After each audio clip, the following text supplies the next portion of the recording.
Hello बच्चों, कैसे हो आप लोग? देखिए, लास्ट क्लास में आप लोगों ने बहुत अच्छी चीज़ें पढ़ ली थी। एक खास अंतर जाना था कि संतृप्त और असंतृप्त हाइड्रोकार्बन में क्या अंतर होता है।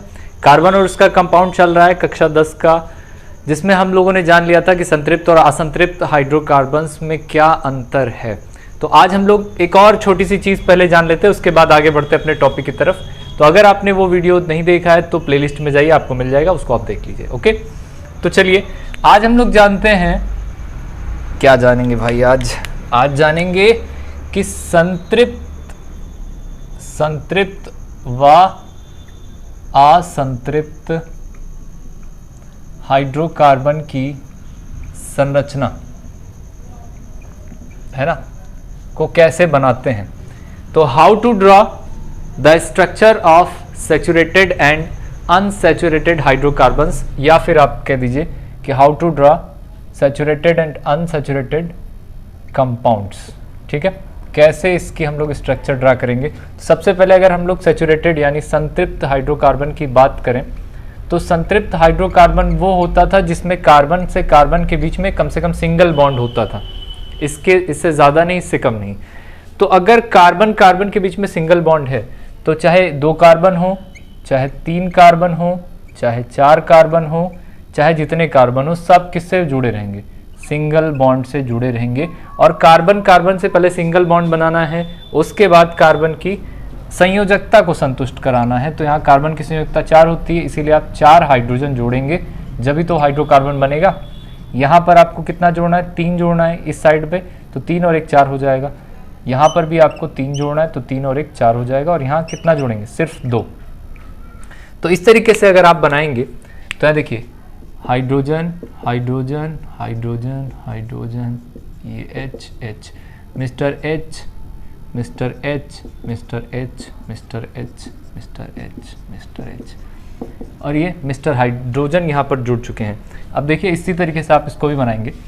तो अगर हम इनके इलेक्ट्रॉनों को दर्शाएं तो उस संरचना को बोलेंगे इलेक्ट्रॉन बिंदु संरचना या इलेक्ट्रॉन डॉट स्ट्रक्चर बोलेंगे। क्या करेंगे? अगर हम मान लीजिए इसके बिंदुओं को दर्शाएं, इलेक्ट्रॉनों को दर्शाएं बिंदुओं से, जैसे आप लोग पहले भी देख चुके हो पहले चैप्टर में, लेकिन फिर भी देख लिया जाए। इस कार्बन से इस कार्बन के बीच में, कार्बन को क्रॉस से अगर इलेक्ट्रॉन दिखाएं कि 4 इलेक्ट्रॉन है उसके पास क्रॉस से, और हाइड्रोजन वाले इलेक्ट्रॉन को डॉट से दिखाएं तो कुछ ऐसी संरचना प्राप्त होगी आपको।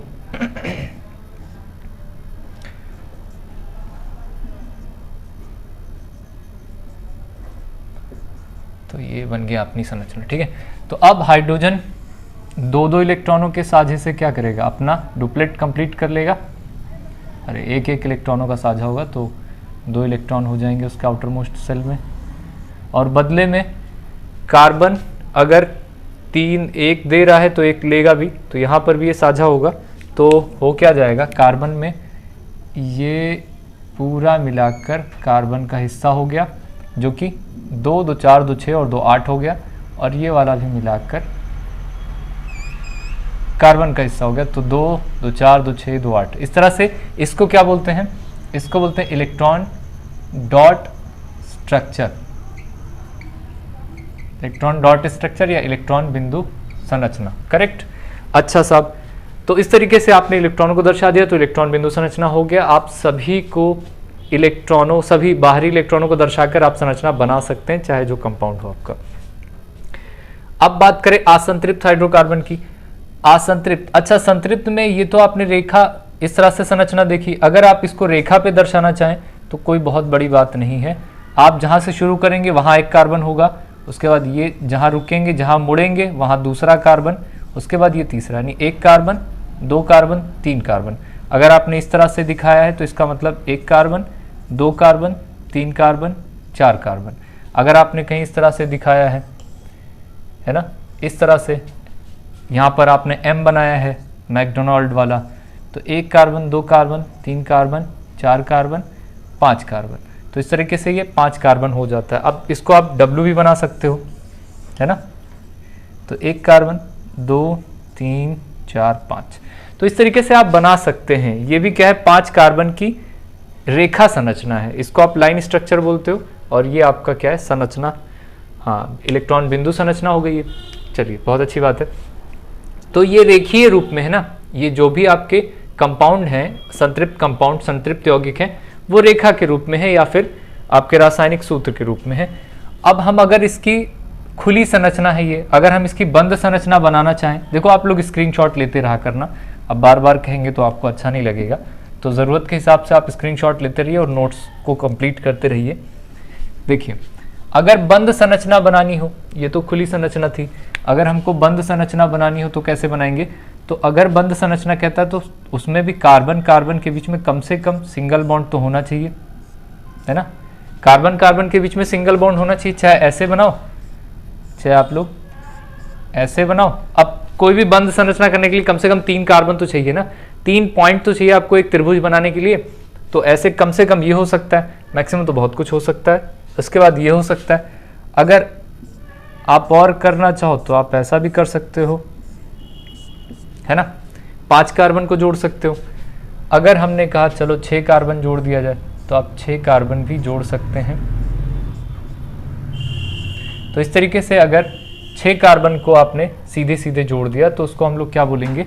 हाँ, अब नाम इसका कैसे लिखते हैं? नाम हम लोग जब लिखेंगे तो कुछ नहीं करेंगे, ये साइक्लिक कंपाउंड है तो बस आगे साइक्लो जोड़ देंगे। यहाँ पर क्या जोड़ देंगे? आगे साइक्लो, जो भी है वहाँ साइक्लो कर देंगे। यहाँ पर जरा इसकी संरचना में आप लोग जरा इसकी संयोजकता देखिए, बराबर है कि नहीं है? तो 2 है तो यहाँ पर कितना हाइड्रोजन आएगा? 2 आएगा। 2 है तो यहाँ पर भी 2, यहाँ पर भी 2 हाइड्रोजन, यहाँ पर भी 2 हाइड्रोजन, यहाँ पर भी 2 हाइड्रोजन, सबके पास आ जाएगा 2 हाइड्रोजन। बात समझ में आ रही है? तो अगर कोई कंफ्यूजन होगी तो पूछ लीजिएगा। यहाँ पर भी 2 हाइड्रोजन, यहाँ पर भी 2, यहाँ पर भी 2, यहाँ पर भी 2। तो आप यहाँ पर इस तरह से CH2 CH2 CH2 यहाँ पर इस तरह से भी लिख सकते हैं, ठीक है। यहाँ पर भी कितना? 2 हाइड्रोजन 2 हाइड्रोजन 2 हाइड्रोजन, क्योंकि आपको क्या करना है? आपको संयोजकता को मेंटेन करना है। यहाँ पर भी क्या होगा? 2 हाइड्रोजन आएगा, 2 hydrogen 2 hydrogen 2 hydrogen 2 hydrogen 2 hydrogen, ठीक है। तो इस तरीके से आप संरचना को मेंटेन करेंगे, उसकी संयोजकता को मेंटेन करते हुए, ठीक है। अच्छा साहब, चलो इतना हो गया। अब इसकी संरचना को आप जरूरी नहीं कि हर बार ऐसे ही बनाओ, आप अगर ये बनाना है तो आप इसको इस तरह से भी बना सकते हो, है ना, या आप इसको उल्टा करो, चाहे जिस दिशा में घुमाओ उससे फ़र्क नहीं पड़ता। आप इसको ऐसे भी बना सकते हैं सिर्फ, आप इसको ट्रायंगल भी बना सकते हैं, आप इसको हेक्सागन भी बना सकते हैं, इस तरह से षटकोण भी बना सकते हैं। अब एक बात ये भी है कि ये जितनी भी संरचनाएं हैं ये सब कैसे हैं? सिंगल बॉन्ड कार्बन की जुड़ी रहेंगी, सिंगल बॉन्डेड रहेंगी। तो सिंगल बॉन्डेड रहेंगी तो वो क्या हो जाएगी? संतृप्त कार्बन हो जाएगा। और संतृप्त कौन होता है? एल्केन होता है। तो ये सारे क्या हैं? ये सारे के सारे एल्केन्स हैं। बात समझ में आती है? अब हम लोग जानते हैं असंतृप्त हाइड्रोकार्बन की संरचना, उसके बाद आगे बढ़ते हैं। तो स्क्रीनशॉट आपको लेना होगा तो ले लीजिएगा। फिलहाल हम इसको मिटा रहे हैं और आगे बढ़ने जा रहे हैं। तो इसको मिटाएं थोड़ा सा।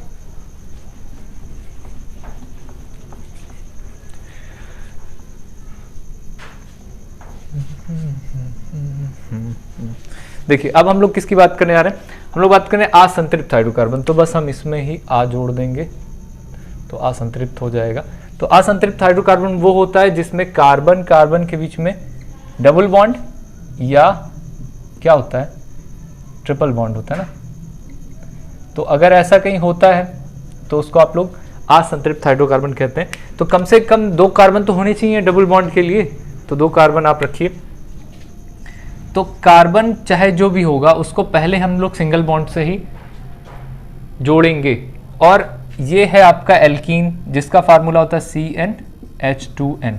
तो अगर 2 कार्बन है तो 4 हाइड्रोजन आएगा इसके पास। रख के देखिए, 2 और 2 दूनी 4 हाइड्रोजन आएगा। तो अगर आप 2 कार्बन रखते हो तो C2H2 × 2 यानी कि C2H4 हो जाएगा सीधा सीधा।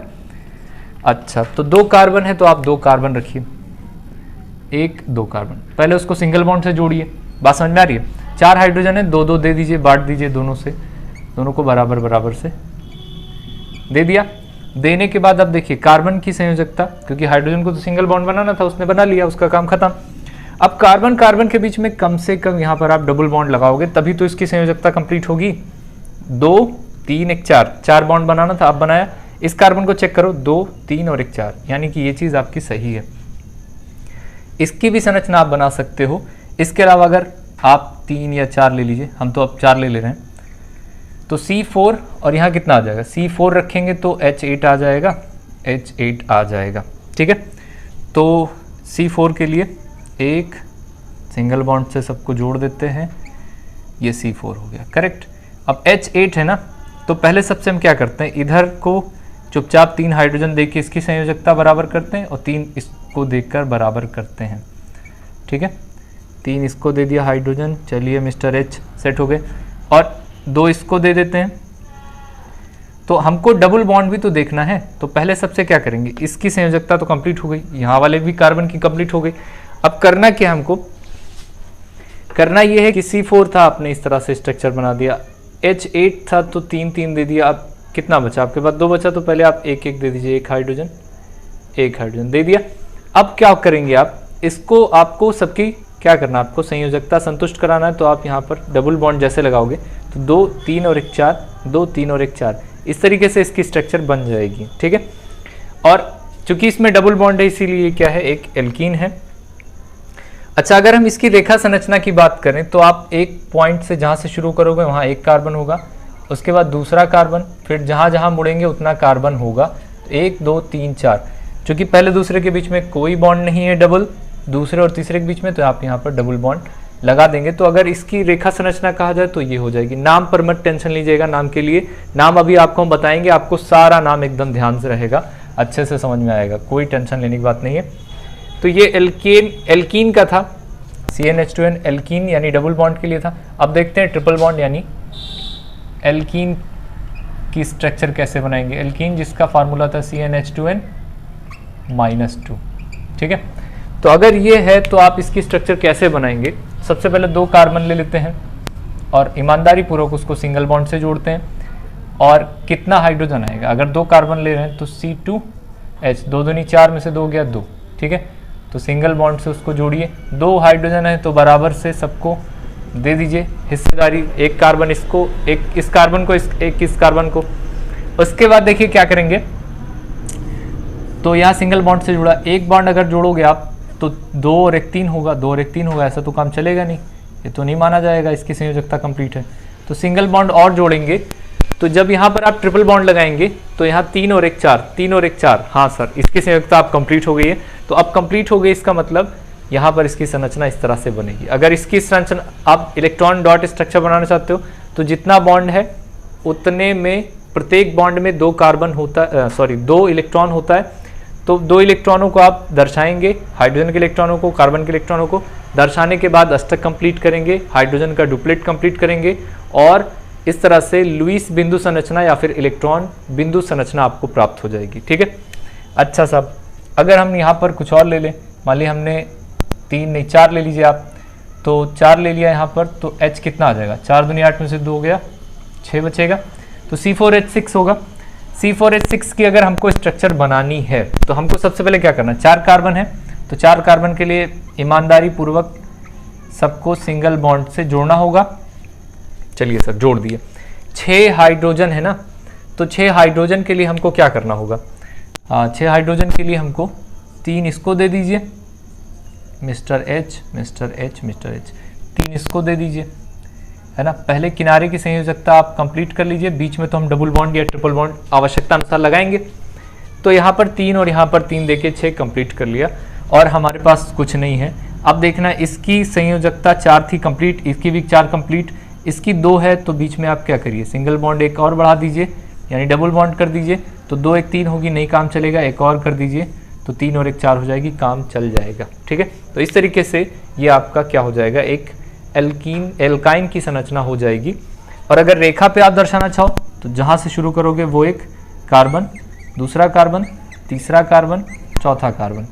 ठीक है, तो ये चौथा कार्बन हो गया, पहले दूसरे के बीच सिंगल बॉन्ड है तो नहीं कुछ करना है, दूसरे और तीसरे के बीच ट्रिपल है तो आप यहाँ पर ट्रिपल बॉन्ड जोड़ दीजिए। ठीक है, तो इस तरीके से आप इसकी स्ट्रक्चर ऐसे भी बना सकते हो, इसको रेखा संरचना बोलेंगे, और ये आपकी रासायनिक बंध संरचना हो जाएगी, रेखा संरचना हो जाएगी। करेक्ट बात समझ में आती है।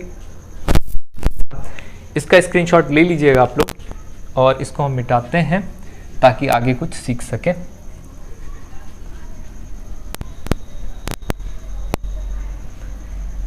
चलिए, असंतृप्त हाइड्रोकार्बन में एक और इम्पॉर्टेंट कंपाउंड है जिसको आप लोग बेंजीन कहते हो, है ना, बेंजीन।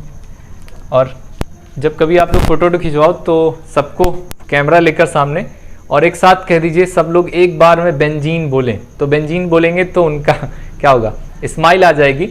और जैसा कि आप जब देखोगे किसी को बेंजीन बोलिए तो बेंजीन बोलेगा तो उसके चेहरे पे थोड़ा सा स्माइल आ जाएगी, तब आप फोटो क्लिक करेंगे, अच्छी आएगी। खैर, ये तो सब लॉजिक की बातें हैं। अब हम लोग देख लेते हैं बेंजीन क्या होती है, बेंजीन की क्या स्ट्रक्चर है। तो बेंजीन एक ऐसा कंपाउंड है जिसमें 6 कार्बन और 6 हाइड्रोजन होता है। बेंजीन एक ऐसा यौगिक है जिसमें 6 कार्बन और 6 हाइड्रोजन आपस में मिलकर बनाते हैं, उसको आप लोग बेंजीन कहते हैं, जो कि एक बंद संरचना होती है। कैसी संरचना होती है? बंद संरचना होती है, तो क्लोज स्ट्रक्चर होती है। तो सबसे पहले आपको 6 कार्बन लेना है। तो 6 कार्बन आप लेंगे तो किस तरह से, 1 2 3 4 स्क्वायर फॉर्म में पहले लिख लीजिए। उसके बाद इन दोनों के बीच में एक कार्बन लिख दीजिए, इन दोनों के बीच में एक कार्बन लिख दीजिए। तो 6 कार्बन कुछ इस तरीके से हो जाएंगे। और फिर आप सिंगल बॉन्ड से पहले एक एक कार्बन को जोड़िए, सिंगल बॉन्ड से एक एक कार्बन को ईमानदारी पूर्वक जोड़ दीजिए। जोड़ दिए, जोड़ने के बाद हमारे पास 6 हाइड्रोजन हैं। तो 6 हाइड्रोजन के लिए 1 हाइड्रोजन, 2 हाइड्रोजन, 3 हाइड्रोजन, 4 हाइड्रोजन, 5 और ये 6 के पास 6 हाइड्रोजन दे दिए। तो क्या कार्बन की संयोजकता कंप्लीट है? ज़रा ध्यान से चेक करिए। कार्बन की संयोजकता 1 2 3, तो यहाँ कंप्लीट तो नहीं है, यहाँ भी 3 है, यहाँ भी 3 है, यहाँ भी 3 है, यहाँ भी 3 है, हर तरफ कंप्लीट नहीं है। तो क्या करेंगे आप एक पहले डबल बॉन्ड लगाइए। तो हमने यहाँ डबल बॉन्ड लगाया, तो क्या इसकी कार्बन की देखिए 2 और 1 3 1 4, इसकी कंप्लीट हो रही है। इसकी भी देखिए तो 2 3 1 4, इसकी भी हो रही है। तो यहाँ हमको लगाने की ज़रूरत नहीं, क्योंकि इसकी कंप्लीट हो चुकी है। तो अब यहाँ लगाने की ज़रूरत नहीं, तो फिर यहाँ ज़रूरत पड़ेगी। तो इसलिए इस कार्बन में आप देखेंगे तो 3 1 2 3 4, 4 इसकी भी कंप्लीट है, 2 और 2 4 इसकी भी कंप्लीट है। तो यहाँ पर आपको लगाने की ज़रूरत नहीं है, क्योंकि इसकी कंप्लीट हो चुकी है। फिर आपको यहाँ लगाएंगे डबल बॉन्ड। तो इस तरीके से जो स्ट्रक्चर मिल रही है, अब एक बॉन्ड छोड़कर अगले को डबल बॉन्ड लगा रहे हैं आप अगले बॉन्ड पर। तो इस तरह से जो स्ट्रक्चर मिल रही है उसको हम लोग क्या बोलते हैं, बेंजीन बोलते हैं, जिसमें 6 कार्बन 6 हाइड्रोजन होता है और एक को छोड़कर अंदर में डबल बॉन्ड होता है। तो आप लोग इसको इस तरह से सिर्फ लिख सकते हैं, जिसको आप बेंजीन रिंग कहते हैं। और ये है आपकी बेंजीन रिंग। ये क्या है? बेंजीन रिंग है। ठीक है। कुछ और भी तरीके से आप बना सकते हैं, जैसे ये आपने बेंजीन इस तरह से बनाया, और बनाने के बाद अगर आप इस तरह से बॉन्ड नहीं दिखा रहे हैं तो आप इसको गोला भी बना देंगे तब भी चलेगा। ठीक है, गोला भी बना देंगे तब भी चलेगा, ये भी बेंजीन ही आपकी कहलाएगी। ठीक है। तो शर्त क्या है? 6 कार्बन 6 हाइड्रोजन, जो कि अंदर में एक कार्बन के बाद आपका जो आएगा बॉन्ड वो डबल बॉन्ड रहेगा। ठीक है। तो इस तरीके से आप बेंजीन के स्ट्रक्चर के बाद कुछ और भी इंपॉर्टेंट चीज़ है, जैसे संतृप्त असंतृप्त हाइड्रोकार्बन की संरचना देख लिया आपने। स्क्रीनशॉट लेके बना लीजिएगा, बार बार कहने में अच्छा नहीं लगता है, इसीलिए आप लोग बगैर कहे उसको ध्यान दे दिया करिए। चलिए, अब हम लोग देख लेते हैं एक और इम्पॉर्टेंट टर्म, जिसको आप लोग कहते हो समावयवता। कहते हो समावयवता। समावयवता जिसको बोलते हैं आइसोमेरिज्म। आइसोमेरिज्म है ये। तो आइसोमेरिज्म होता क्या है सर? सबसे पहली चीज ये, तो समावयवता एक ऐसी परिघटना है जिसमें किसी पदार्थ का या किसी यौगिक का आणविक भार है, या आणविक सूत्र जिसको कह लीजिए, भार तो अलग अलग हो सकता है, लेकिन आणविक सूत्र, अब चूंकि सूत्र बराबर होगा तो भार अलग होना नहीं है, तो किसी भी यौगिक का आणविक सूत्र समान रहे, यानी जितने कार्बन जितने हाइड्रोजन आप एक पदार्थ में ले रहे हैं, उतने कार्बन उतने हाइड्रोजन या जितने भी मटेरियल हैं उसको दूसरे पदार्थ में भी लीजिए। ठीक है। तो आणविक सूत्र समान रहे, लेकिन भौतिक और रासायनिक गुण में अलगाव आ जाए, यानी परिवर्तन आ जाए। अगर हम इसको और दूसरे लैंग्वेज में कहना चाहें तो आणविक सूत्र समान होगा, आइसोमेरिज्म जिसका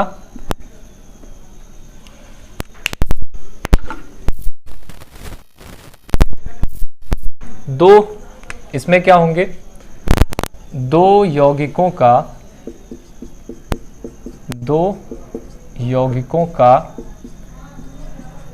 आणविक सूत्र, यानी जो आप अभी बना रहे थे, है ना, जितना भी C4 CH4 C2H6 C2H2, आणविक सूत्र क्या रहे, समान हो और उनकी भौतिक और रासायनिक, भौतिक तथा रासायनिक गुणों में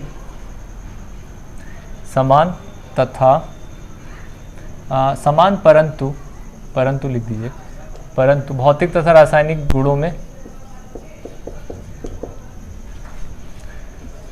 में अंतर। यानी ये आइसोमेरिज्म, समावयवता एक ऐसी परिघटना है जिसमें किसी यौगिक आणविक सूत्र में समानता पाई जाती है लेकिन उसके भौतिक और रासायनिक गुणों में अंतर पाया जाता है। ठीक है, तो वैसे इस घटना को क्या बोलेंगे, समावयवता बोलेंगे। इस परिघटना को हम लोग क्या बोलते हैं, समावयवता। जब किसी दो यौगिक में, मान लीजिए A है और B है, दोनों की स्ट्रक्चर सेम, स्ट्रक्चर अलग हो, जैसे जितना कार्बन इसमें है उतना ही कार्बन इसमें भी हो, जितना हाइड्रोजन इसमें उतना हाइड्रोजन इसमें भी हो, लेकिन दोनों की संरचना अलग हो, है ना, संरचना अलग हो, तो संरचना के कारण अगर अलगाव आता है उनके भौतिक और रासायनिक गुणों में, तो उसको हम लोग क्या बोलेंगे, संरचनात्मक समावयवता, संरचनात्मक स्ट्रक्चरल आइसोमेरिज्म। संरचनात्मक समावयवता किसको बोलेंगे, जब दो पदार्थों की संरचना समान हो और उनके भौतिक और रासायनिक गुणों में अंतर हो, तो वैसे दो पदार्थों के इस गुण को संरचनात्मक समावयवता बोलते हैं और एक दूसरे के समावयवी।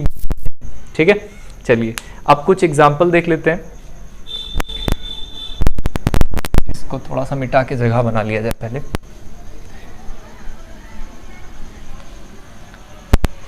चलिए ले लिया, एक कार्बन, दो कार्बन, तीन कार्बन, चार कार्बन। ठीक है, तो यहाँ क्या आएगा, H3 सिंगल बॉन्ड से जोड़ना है, तो H3, यहाँ H2 और यहाँ पर भी क्या आएगा, H2। ठीक है, आपको संरचना अभी अभी देखा आपने, तो यहाँ तीन कार्बन हाइड्रोजन जुड़ेगा, फिर यहाँ दो हाइड्रोजन, तीन हाइड्रोजन। ठीक है, तो इस तरह से ये संरचना है। अगर हम लोग दूसरी तरीके से देखें तो हम लोग दो कार्बन को सिंगल बॉन्ड से जोड़ दें, इसके बाद यहाँ से एक कार्बन को जोड़ दें, यहाँ से एक कार्बन को जोड़ दें, है ना, चार कार्बन है, चार कार्बन इसमें भी लिया, इसकी संयोजकता देखिए तीन है अभी, तो एक हाइड्रोजन जोड़ दें इसमें, तो ये कितना हो जाएगा, चार संयोजकता कंप्लीट हो जाएगी। यहाँ पर तीन जोड़ेंगे तो तीन और एक चार हो जाएगा, यहाँ पर तीन जोड़ेंगे तो तीन और एक चार हो जाएगा, यहाँ पर तीन जोड़ दें तो तीन और एक चार हो जाएगा। अब जरा हाइड्रोजन और कार्बन की काउंटिंग कीजिए, तो चार कार्बन है यहाँ पर, हाइड्रोजन कितना, तीन, तीन छः, दो आठ, दो 10, हाइड्रोजन कितना है 10। ठीक है, कार्बन 4, हाइड्रोजन 10। जरा यहाँ चेक करिए, कार्बन कितना है आपके पास, 1 2 3 4, और हाइड्रोजन कितना आपके पास, 3 1 4, 3 7 3 10 10। तो यहाँ पर भी कितना था, यहाँ पर भी कितना था, दोनों में समान था, लेकिन दोनों की अब गुण अलग अलग हो जाएंगे। इसको किसी और नाम से जाना जाएगा, इसको किसी और नाम से जाना जाएगा। ठीक है, तो ये होता है आपका एक्चुअल में ब्यूटेन। ठीक है, ये ब्यूटेन और ये ब्यूटेन की समावयवता। ठीक है, बात समझ में आती आपको, तो आती है तो बहुत अच्छी बात है। अच्छा लग रहा हो तो लाइक कर दीजिएगा, है ना, और अपने दोस्तों में शेयर भी कर दीजिएगा। इसके अलावा एक एग्जांपल को देखें, एक कार्बन, दो कार्बन, तीन कार्बन, चार, पाँच। ठीक है, अब देखिए सबके साथ हाइड्रोजन ऐड है और उसकी संयोजकता संतुष्ट है। ठीक है, यानी जितना भी हाइड्रोजन होना चाहिए वो है। तो हम लोग क्या कर सकते हैं, हम लोग एक सिंगल बॉन्ड यहाँ से एक कार्बन को हटाएं और उसको लाके इसके पास रख दें, यानी यहाँ पर जोड़ दें और यहाँ कर दें। ठीक है, अब देखिए हाइड्रोजन को बैलेंस करके भी देख लीजिए, तीन हाइड्रोजन यहाँ आएगा, दो यहाँ आएगा, दो यहाँ आएगा, दो यहाँ आएगा और फिर तीन यहाँ आएगा। ठीक है, तो कितना हो जाएगा, तीन, तीन छः, दो आठ, दो 10, दो 12, 12 हाइड्रोजन इसमें आया, 12 हाइड्रोजन इसमें आया। अब इसमें ज़रा चेक कीजिए, तीन यहाँ आएगा, तीन यहाँ भी आएगा, तीन यहाँ भी आएगा, तो तीन तीन छः, छः तीन 9, एक 10 और दो 12, तो 12 हाइड्रोजन इसमें भी आएगा और 12 इसमें भी था। तो एक तरह से ये समावयवता हो गया। ठीक है, इसके अलावा ये तो हो गया पहला। अगर हम दूसरी स्ट्रक्चर बनाना चाहें तो कैसे बनाएंगे, तो ज़रा देखिए 5 कार्बन है, बिल्कुल है, तो एक कार्बन को हम लोग सेंटर में कर देते हैं, उसके साथ 4 कार्बन को जोड़ देते हैं, ठीक है। तो यहाँ पर क्या हो जाएगा, 1 कार्बन, 2 कार्बन, 3 कार्बन, 4 कार्बन, ठीक है। तो इस कार्बन की संयोजकता तो ऑलरेडी है ना कंप्लीट हो चुकी है 4। यहाँ पर क्या करेंगे आप, 3 हाइड्रोजन, 3 हाइड्रोजन, 3 हाइड्रोजन, 3 हाइड्रोजन, ठीक है। तो 3 3 6 3 9 3 12, इस तरह से 12 हो जाता है। तो इसकी भी संयोजकता कंप्लीट हो रही है यहाँ पर सारे कार्बन की। तो आप ऐसा भी बना सकते हो, ऐसा भी बना सकते हो, और ये तो है ही है, ठीक है। तो ये दोनों क्या हो जाएंगे, इसके समावयवी हो जाएंगे, ठीक है। बात समझ में आ रही, नाम में फ़र्क आ जाएगा। इसको आप अच्छे से बनाना चाहो तो अच्छे से बना सकते हो, हाइड्रोजन हाइड्रोजन लगा के। अच्छा, तो समावयवता आई होप आपको समझ में आ गई होगी कि जब दो पदार्थों के क्या हो, दो पदार्थों के आणविक गुण समान हो और भौतिक और रासायनिक, हाँ, आणविक सूत्र समान हो और भौतिक और रासायनिक गुण अलग अलग हो, तो वैसे दो पदार्थों को एक दूसरे के समावयवी बोलेंगे। और अगर यहाँ पर एक कार्बन को हटाकर दूसरी जगह लगाया जा रहा है तो संरचना बदली जा रही है, तो संरचना समावयवता वहाँ पर होती है। थोड़ा सा आप लोग भी इसको लिखिए, नोट करिए, तब तक हम पानी नहीं पी लें।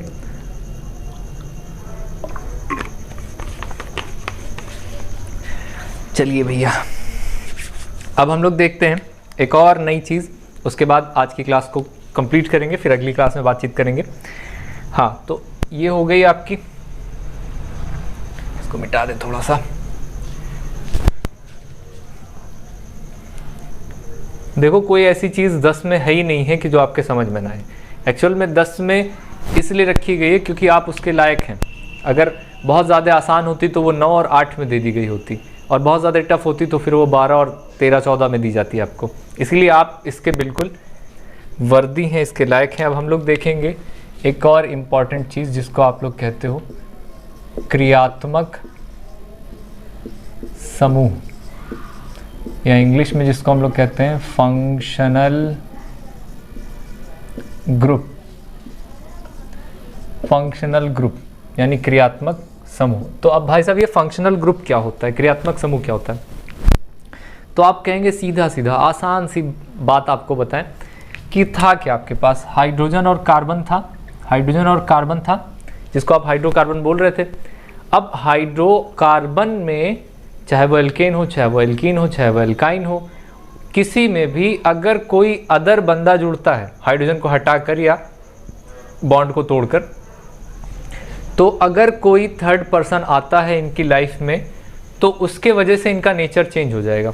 अब तक जो हाइड्रोकार्बन थे आपके एल्केन, अगर कोई तीसरा XYZ कोई भी आता है, XYZ कुछ भी आता है इनके बीच में, तो इनका जो गुण है, इनका जो गुण है वो XYZ पर ही डिपेंड करेगा। तो ऐसे पदार्थ जो हाइड्रोकार्बन में आए और उस यौगिक का गुण धर्म बदल जाए, है ना, या रासायनिक गुणधर्म बदल जाए इनके वजह से, तो इन लोगों को क्या कहेंगे, इन लोगों को हम लोग कहेंगे क्रियात्मक समूह। यानी ऐसा समूह जिसके आने से या जिसके जुड़ने से, या ऐसा कोई तत्व जिसके जुड़ने से कार्बनिक यौगिक जो आपका हाइड्रोकार्बन है उसके गुणों में बदलाव आता है, तो उस ग्रुप को, या रासायनिक गुणों में जो परिवर्तन आता है, तो उस ग्रुप को, उस तत्व को हम लोग क्या कहेंगे, क्रियात्मक समूह कहेंगे। ठीक है, बात समझ में आ रही है आपको? वे समूह, अगर हम इसको देखें तो वे समूह जो किसी कार्बनिक यौगिक से जुड़कर रासायनिक गुणों का निर्धारण करते हैं। अब चूंकि ये जुड़ेंगे तभी इनके किसका निर्धारण होगा, रासायनिक गुणों का निर्धारण होगा। रासायनिक गुणों का क्या होगा, निर्धारण होगा। ठीक है, तो वे समूह या वे तत्व जो किसी कार्बन के यौगिक से जुड़कर, कार्बनिक यौगिक से जुड़कर रासायनिक गुणों का निर्धारण करते हैं, फंक्शनल ग्रुप या तो क्रियात्मक समूह कहलाते हैं। ठीक है, बात समझ में आ रही है? अब बहुत सारे फंक्शनल ग्रुप हैं, बहुत सारे क्रियात्मक समूह हैं, कुछ हम लोग इसमें देखेंगे, बाकी हम लोग को 12 में बहुत सारे मिलेंगे। ठीक है, तो जैसे अगर कहीं लिखा है ROH, तो ये OH जो है, OH जुड़ने के वजह से R क्या है आपका, एक कार्बनिक यौगिक था, हाइड्रोकार्बन था जिसमें OH जुड़ गया, और OH के जुड़ने के बाद ये जो ROH हो गया, ये एक नए गुणों का निर्धारण करेगा, मतलब कार्बनिक यौगिक का गुण दिखाएगा।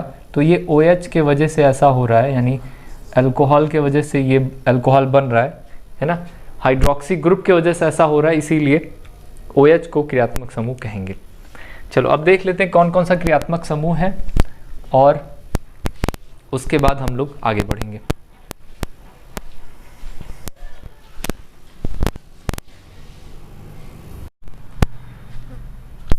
इसमें जानते हैं सबसे पहले कौन सा ग्रुप आएगा, तो सबसे थोड़ा सा पहले जगह बना लिया है ना, तो यहाँ देखिए हम लोग जानते हैं सबसे पहले क्या आएगा, अल्कोहल श्रेणी है, अल्कोहल सीरीज है पूरी। तो अल्कोहल में क्या आएगा, अल्कोहल में जो फंक्शनल ग्रुप है जिसको आप Fg कहेंगे, फंक्शनल ग्रुप है, उसको हम लोग हाइड्रोक्सी लिखते हैं। क्या लिखते हैं, हाइड्रोक्सी।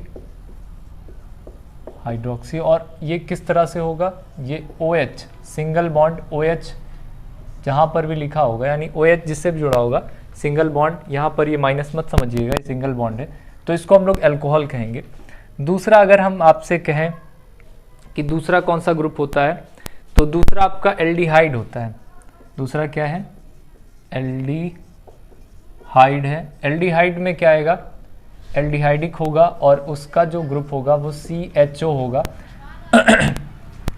CHO के साथ एक अच्छी बात ये भी जान लीजिएगा कि यहाँ पर CHO की जो स्ट्रक्चर होगी वो कैसी होगी, वो कुछ इस तरीके से होगी कि कार्बन एक तरफ डबल बॉन्ड ऑक्सीजन से जुड़ा रहेगा और एक तरफ हाइड्रोजन से जुड़ा रहेगा। तो ये भी ज़रूरी है, इसको जाने रहिएगा, ठीक है।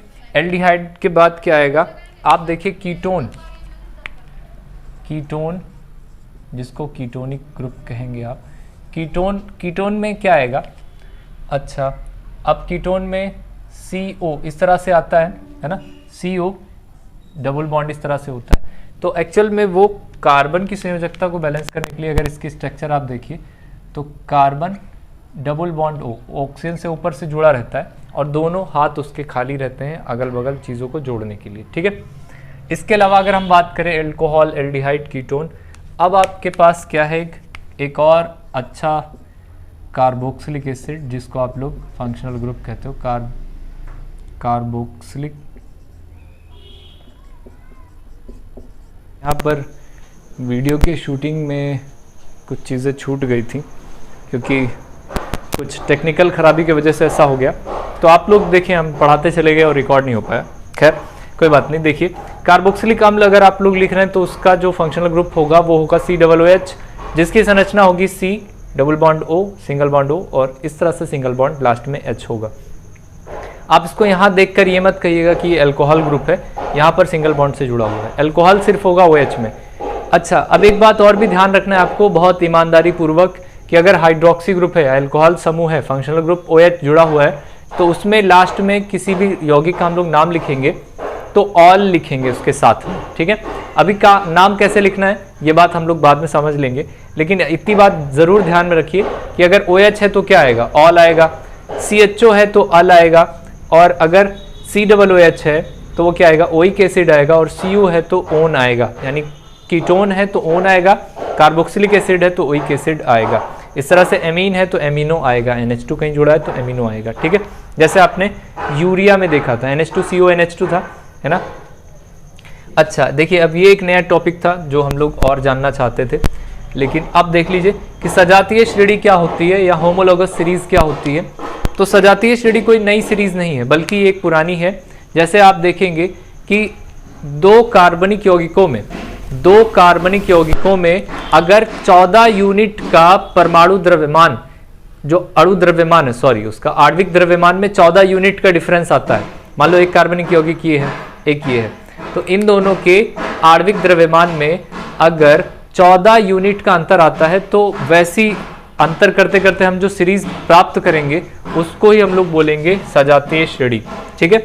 तो 14 यूनिट का अंतर है, चाहे CH2 का अंतर है, जैसे हमने एल्केन ले लिया CH4 C2H6 C3H8, तो इसमें देखेंगे तो इसमें देखेंगे तो क्या आएगा, एक कार्बन बढ़ गया, यहाँ 4 हाइड्रोजन था तो 6 हाइड्रोजन हो गया, तो CH2 हो गया।